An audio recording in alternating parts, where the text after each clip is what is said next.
morning. Welcome back to Breakfast Television this gorgeous Wednesday morning. We want to talk about automakers this morning. Let's start things off with Tesla. Good morning, Mike Eppel from 680 News. How are you doing?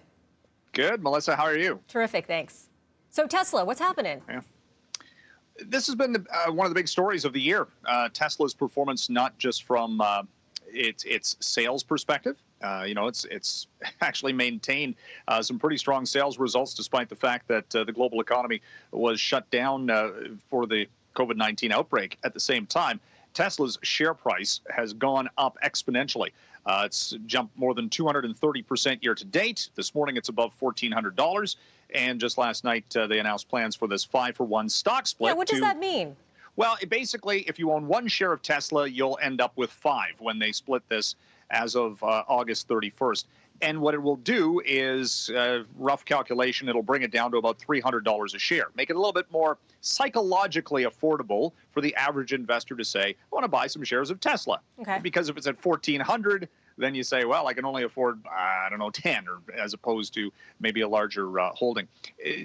Just recently, of course, Apple also announced plans for a 4-for-1 stock split. And since that announcement 2 weeks ago, Apple has gone up by 14%, and Tesla this morning is up another 5%. It is the world's most valuable automaker. That's think incredible. About that. It is. When you think about the likes of Toyota and General Motors and Ford and all these historic brand names, Tesla this year has become anecdotally, when the bubble changed in Ontario and I was able to go visit family and that sort of thing, driving around finally after spending so much time at home, I noticed how many Tesla charging stations were starting to pop up. Have you been noticing that? That's the thing. That was sort of the lagging factor in the growth of electric vehicles, was the fact, as opposed to a typical gas station, you didn't have the recharging facilities. Well, now those are becoming much more prevalent.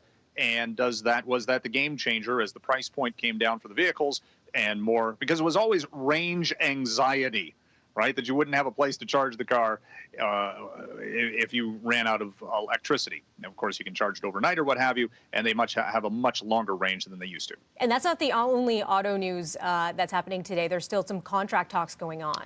Just starting today, in fact, and we're talking about the more traditional automakers, Ford, General Motors, and Fiat Chrysler, and Unifor, the union that represents the Canadian auto workers, about 20,000 in total, will be starting labor negotiations on a new 4-year contract as of today. The current contract expires on September 21st.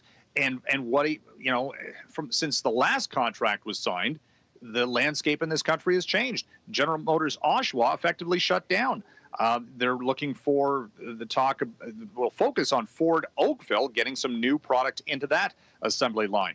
And Jerry Dias, the head of Unifor, says they're not going to let the Detroit Thre use the COVID-19 outbreak as an excuse for more cuts, as the pandemic certainly affected sales. And right now, there's actually a lack of inventory on the dealership lots. They got to actually build more vehicles to meet consumer demand. Now, this time yesterday, we were talking about Russia saying that it has a COVID-19 vaccine.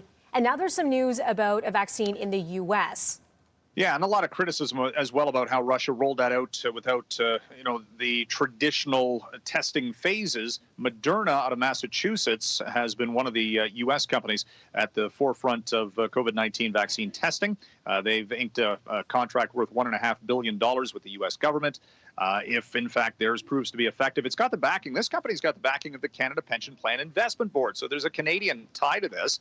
For Moderna, but we're hearing more and more about this, the likes of Pfizer and GlaxoSmithKline and these other big pharmaceutical companies looking at, again, ongoing testing for a vaccine. There's 140 or something like that in the pipeline right now. Yeah. Let's hope one of them works, for goodness sakes.